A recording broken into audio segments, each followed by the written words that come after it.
Wonderful.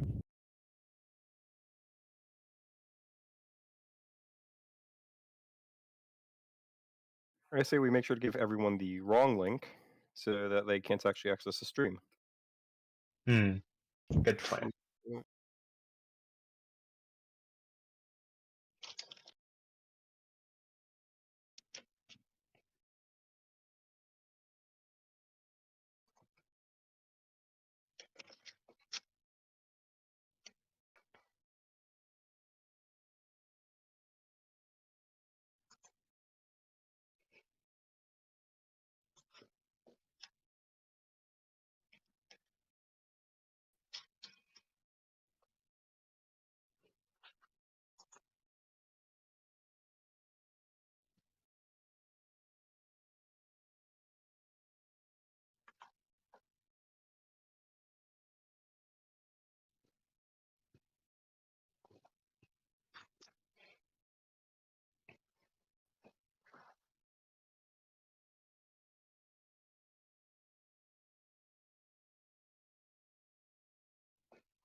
To anyone joining us right now, we're just gonna wait maybe until 5 past to start, so everyone has a chance to come on the stream.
Huh? All right. It seems like some of the parties got the ping out a bit late. So, before we start with the results, maybe let's just quickly look at what people are predicting in that little mini poll in Maine.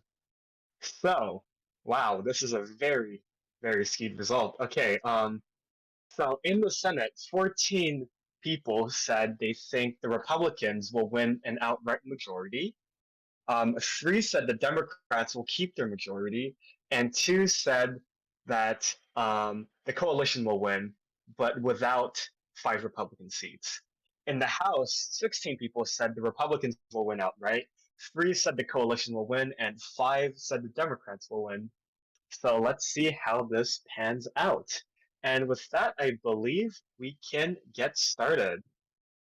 So hello everyone, and welcome to the January 2021, uh, January 2022, Happy New Year, midterm election results show.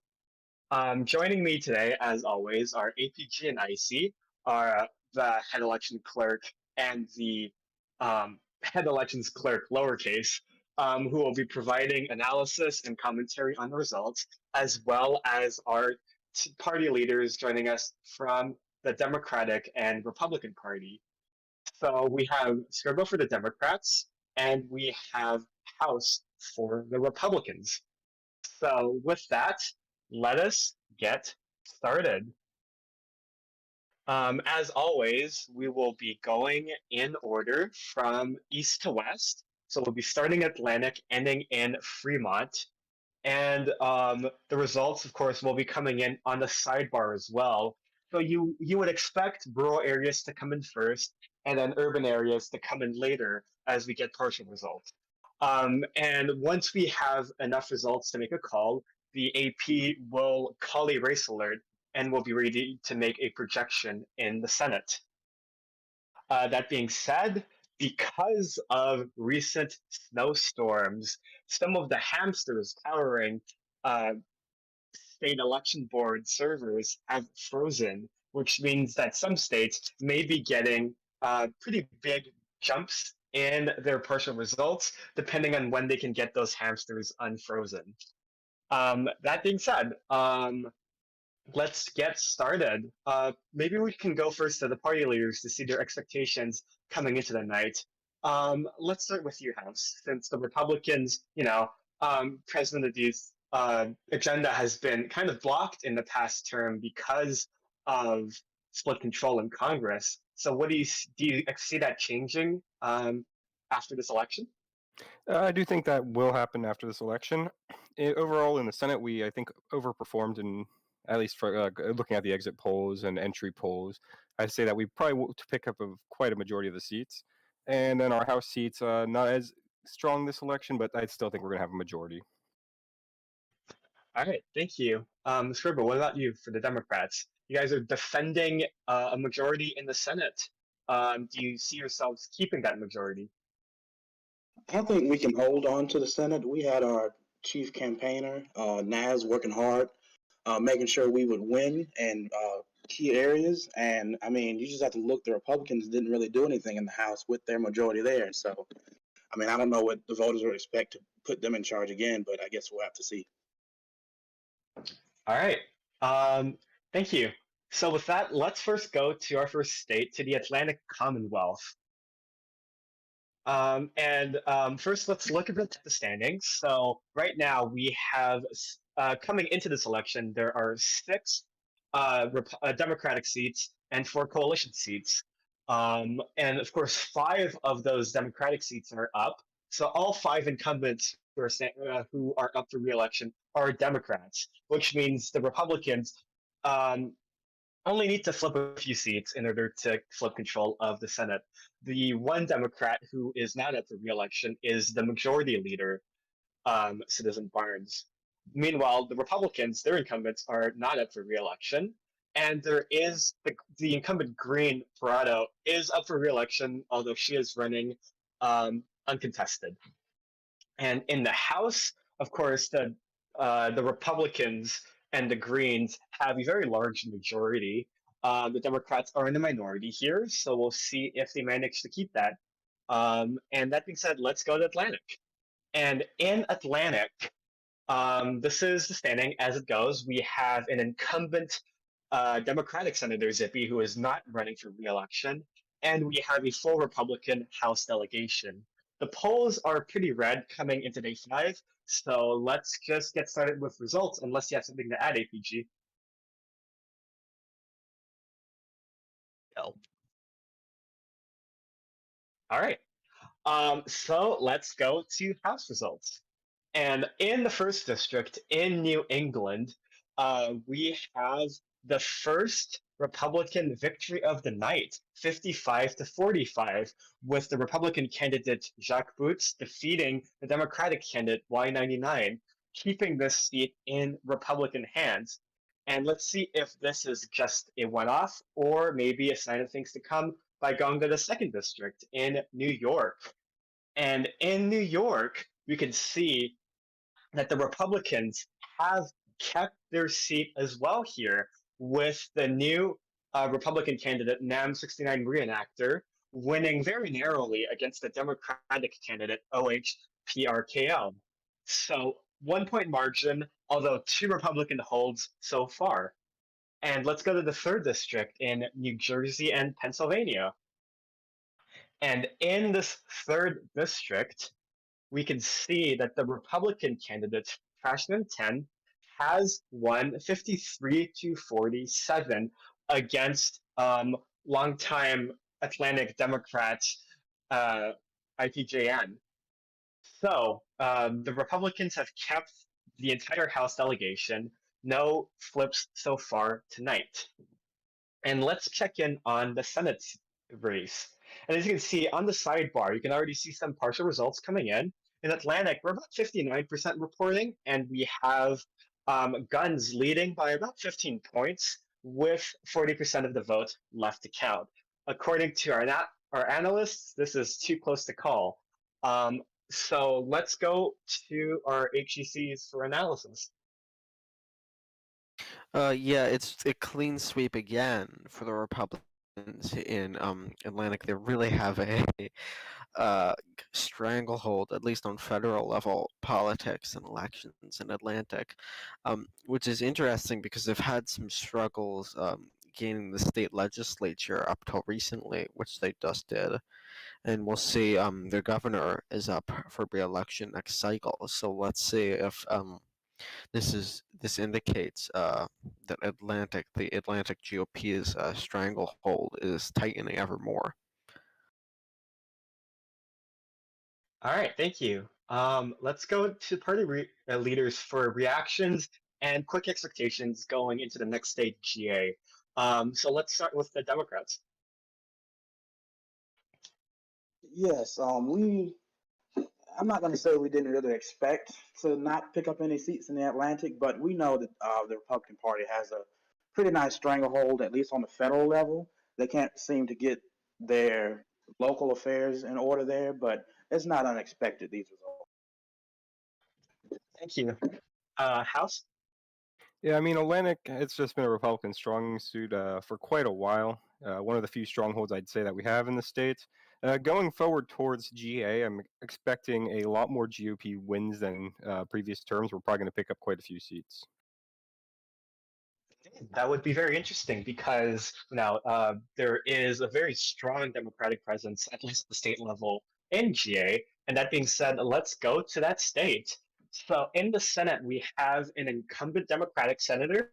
We have a majority Democratic House delegation. But in the exit polls, we can see Republicans leading in all 4 races. Let's see how this pans out. Let's go to the House districts.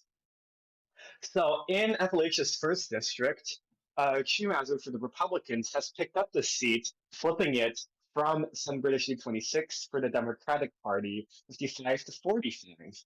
And that means this is the first flip of the night. Let's go on to the second district in what I believe is the DMV area. Oh, but before we have a key race alert, this means that the Associated Press is ready to make their first projection in a key race of the night. And they can announce, based on 76% of the vote reporting, that Guns has won the state of Atlantic, is currently leading by 10 points. This may narrow, but the AP is ready at this point to make the call. This is the first flip of the night in the Senate and brings the Republicans one vote away with the vice president's tiebreaker to control of this chamber. And now let's look at the map. You can see here lots of red on this map, just a little bit of blue in New Jersey and Eastern Pennsylvania. And before we get reactions and analysis, let's finish GA. And the second district, Dexter for the Republicans has won a landslide victory against the Democratic nominee, Real QSMX Recon 38, winning 70% of the vote and keeping the seat in Republican hands. Let's now go to the third district of Appalachia, down south in North Carolina. And in this district, you can see that Ranger Aragorn for the Republicans has won an even bigger landslide, 83-17, flipping the seat to the Republicans and giving the GOP their first complete control of the GA delegation in ages. And before we go to analysis, let's look at the Senate race. We are at 55 for the Republicans right now, with 80% reporting, too close to call. So let's go to the HECs now for analysis. Yeah, absolutely astounding wins here so far tonight in Greater Appalachia. I would like to add, I'm hearing from some sources in the White House where CDOC, former governor of the state and current Secretary of State, has stated that he has not lost his House race at all. In fact, he wanted to keep his Secretary of State position. So already a narrative shift, I think, from some top Democrats who were maybe expecting for better results here tonight in the state.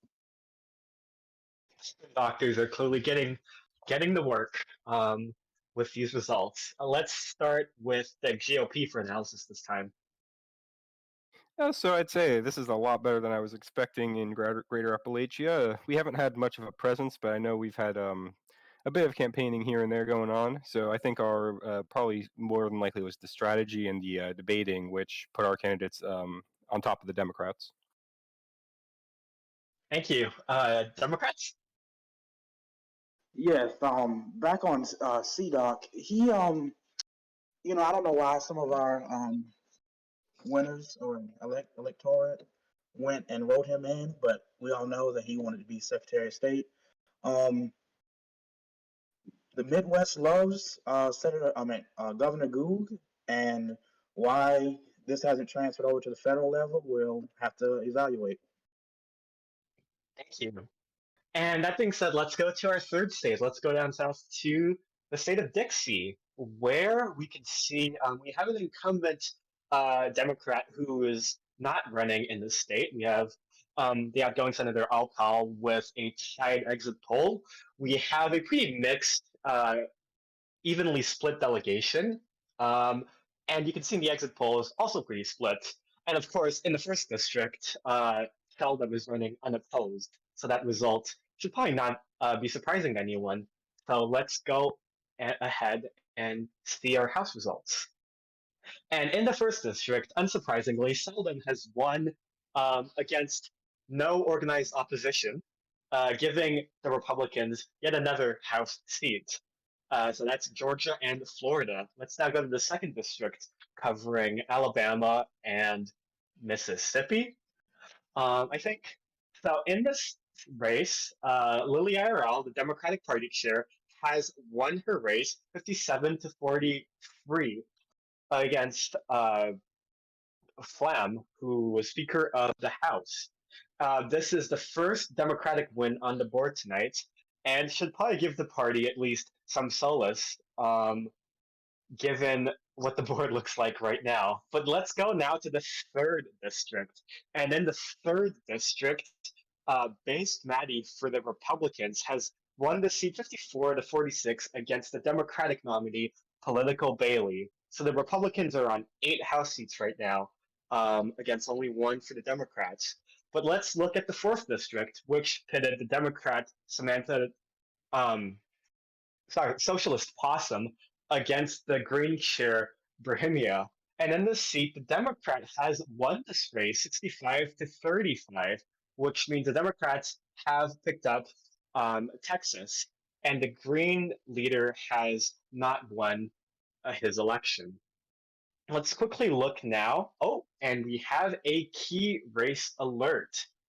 And in this key race alert, the Associated Press can project on 96% of the vote reporting, with tied results so far, that Jacobe, the Democratic incumbent in GA, has been re-elected, giving the Democrats a second Senate seat on the board.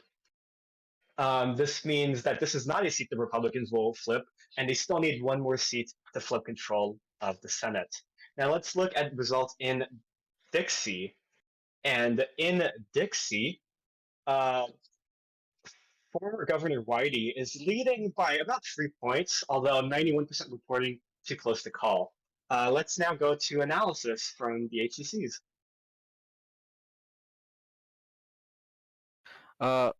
Just a wild night thus far. Maybe some shifting winds now.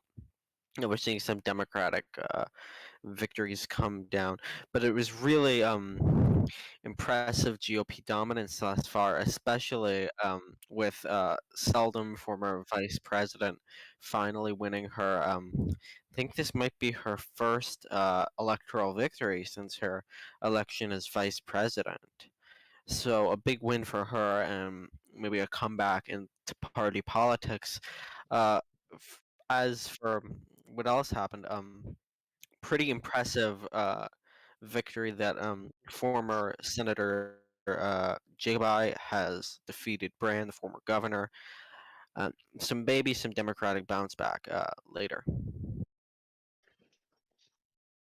All right, thank you. Democrats, what do you make of the results so far, and what do you think going into the next state, Superior?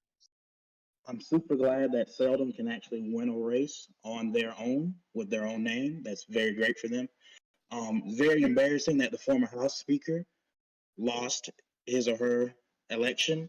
I'm happy for Lily winning her seat, and we're just hoping to hold on to the Dixie seat and winning more across the board. Thank you. Republicans. Okay, so I'll be honest. Our performance in Dixie is not what I was hoping. Of course, it wasn't looking amazing. We did lose Dixie 2. Flam did not retain his seat, but it can only take so much. That being said, I think we need to double check the election ballots in GA Senate. It seems like that was a very close race that may have been a Republican one. And I also want to note that the Green leader just not winning their seat is just very sad, just super sad. Sad indeed. And that being said, let us go to Superior. And of course, Superior was traditionally a pretty blue state, although some cracks have formed in that blue wall in the past few election cycles. And the incumbency is pretty red in terms of the delegation, although there's an outgoing Democratic senator in Trapta who is not seeking re-election. And in the exit polls, you can see it's pretty blue, although let's see if that holds in the actual results in the state. So in the first district, covering Illinois and Michigan, we have President Dewey for the Democrats, turning out another one of his trademark landslide victories with 68% of the vote, giving the Democrats a third House seat on the board. In the second district, the Democratic nominee, that one narcissist, has won by 2 points against the Green candidate, Harold Denight, which means that the Greens so far still have no wins on the House board. And now let's go to the third district, where the GOP has won the seat with Avery Spence winning a 2-point victory against the Democratic incumbent at AB 23, giving the GOP 9 House wins so far. And now we have another key race alert from the Associated Press. And we can confirm with 97% of the vote reporting that with Whitey leading by 2 points, the AP has decided to call the Dixie Senate race for the Republicans, giving them 5 Senate seats, which means that they have control of the Senate with the vice president. And now let's quickly check in on the Senate race in Superior. And 96% of the vote is in, so they may be ready to make another call. And indeed, they first, let's go to the 4th district, apologies, which covers a bunch of states that we would usually call flyover country. And in this district, the power band has won by 7 points against the Green incumbent PGF, giving the Greens a 3rd loss in the House. And that being said, we have another key race alert for the Superior Senate seat. And in this one, Nasville 909 has won the seat for the Democrats, 97% reporting, which means the Democrats have their 3rd Senate seat of the night. And now let's go to analysis. APG?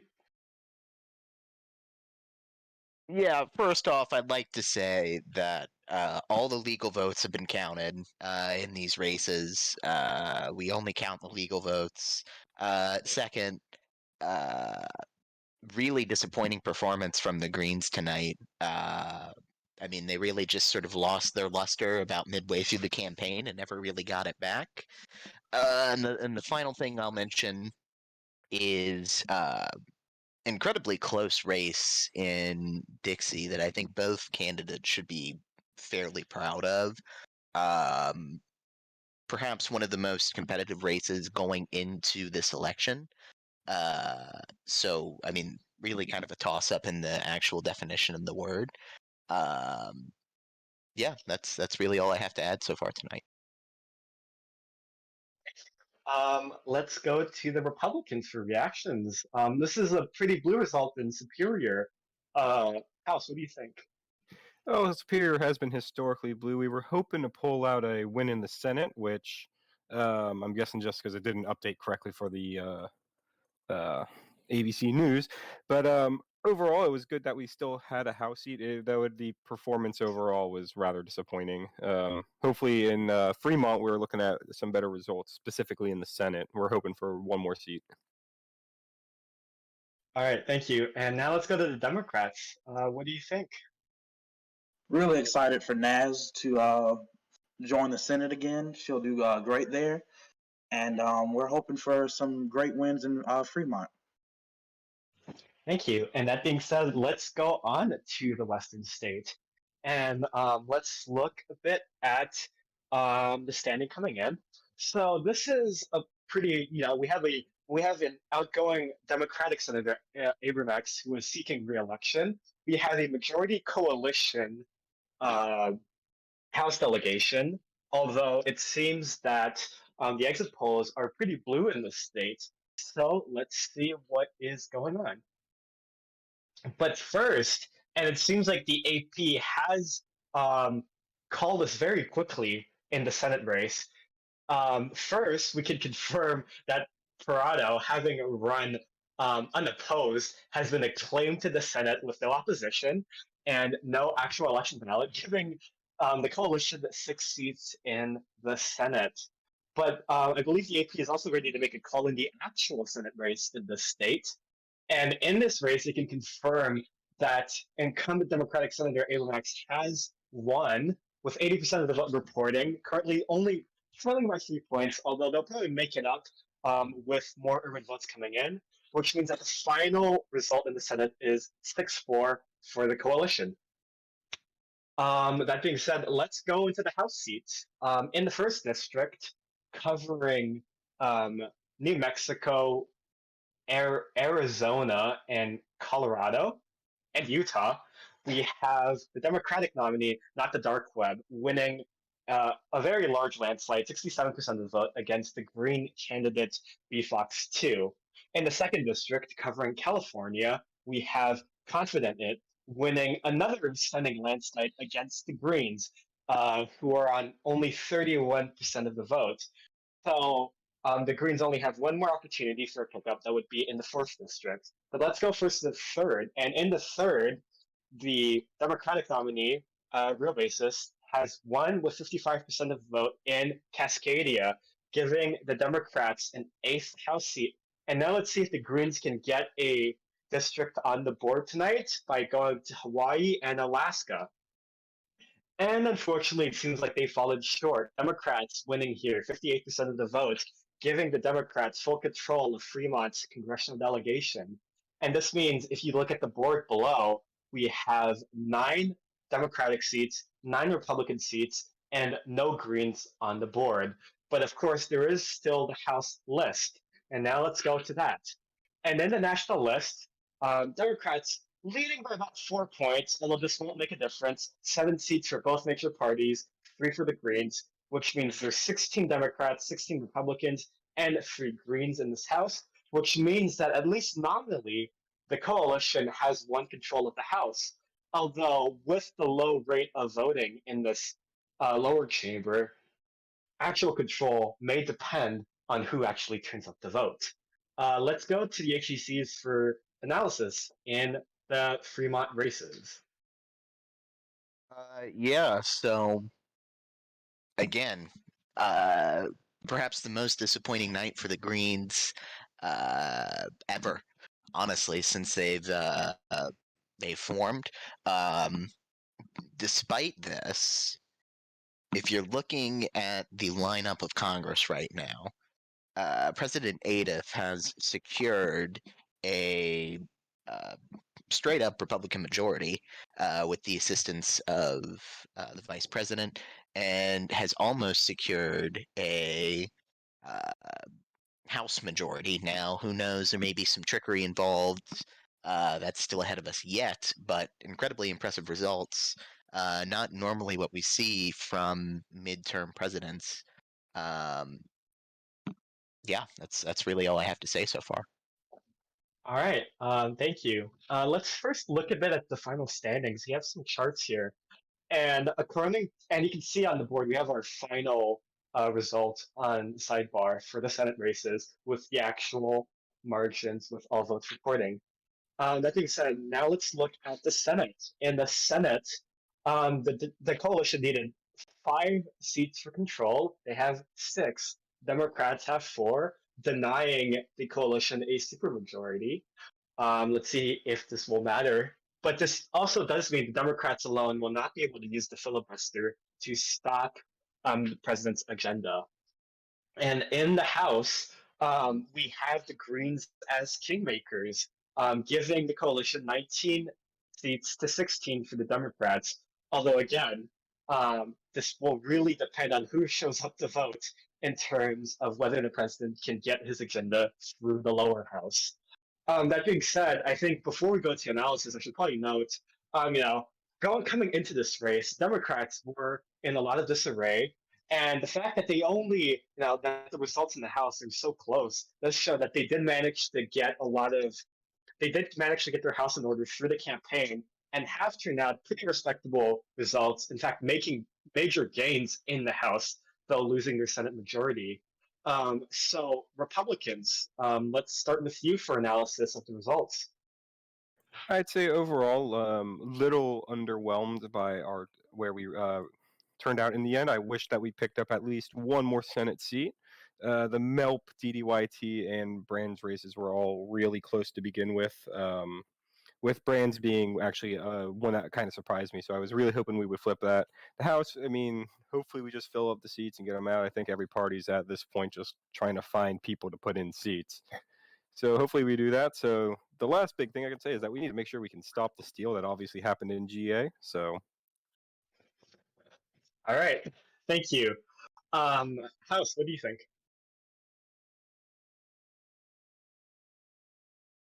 No, I just went. Oh, sorry. Scribble, what do you think for the Democrats?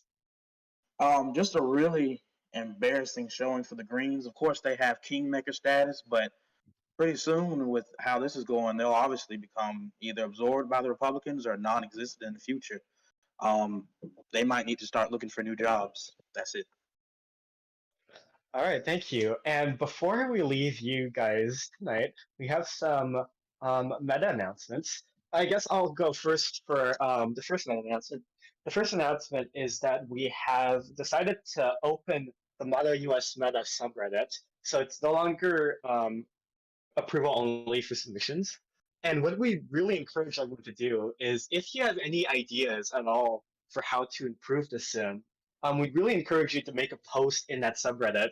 And then if you guys don't have any ideas yourselves, maybe just go on the subreddit, see what other people have proposed, and then just upvote them or give some constructive feedback on those suggestions. The quad will also be making suggestions on the subreddit. I plan to make a few posts myself tonight or tomorrow. And so, yeah, we all know, there's everyone has ideas for how to get the sim maybe more active or try to get more people involved to try to lower barriers. And we'd really love to hear your feedback on this. So please come and give us some feedback if you'd like. APG, you have more announcements? Yeah, I'll piggyback off of that real quick. I'll probably be posting a couple of things there as well. Again, we really just need your feedback. Sometimes we'll make posts about things and not receive a lot of feedback. Please, we make changes based off of what the sim needs at the time, so we would really love to hear from all of you. Expect the post-mortem probably Sunday evening. That will have the official date for the state elections. Right now, mod cutoff is looking to be close to the end of February to try and give everybody some time, because clearly some people thought that was an issue with this election. And last but certainly not least, in my opinion, the most important announcement of the night, I will be appointing Seldom as events board chair. This is something that really I've needed to do for a long time, is appointing somebody who can work the events board, manage it, keep it active, so that way we're trying to supply the sim with some things to do over time. So, I wish her luck, and I have all of my confidence in her. That's all I've got. Yeah, maybe one final announcement. If anyone still has a ballot initiative they would like to get a state to vote on, if you're in a minority in a state, you don't have the governor, you don't have the legislature, and you really want to get a law passed, reach out to me. Just DM me what the ballot initiative is, and you can still get it to a vote and to a campaign in the upcoming term. So yeah, if you guys have a ballot initiative, please just turn that to me. Maybe let's say by next Monday. So yeah, if you'd like to take advantage of this new mechanism, just DM that to me on Hurricane on Reddit and then on Discord. And with that being said, I think that's all our announcements. Thank you everyone for tuning in. Thank you to everyone who built up mods during the term, who campaigned in this election. Thank you to all the party leaders for their efforts, despite all the challenges in the past few months. And thank you, of course, to Scribbling House for showing up tonight. And with that being said, thank you all, and good night. All right, great.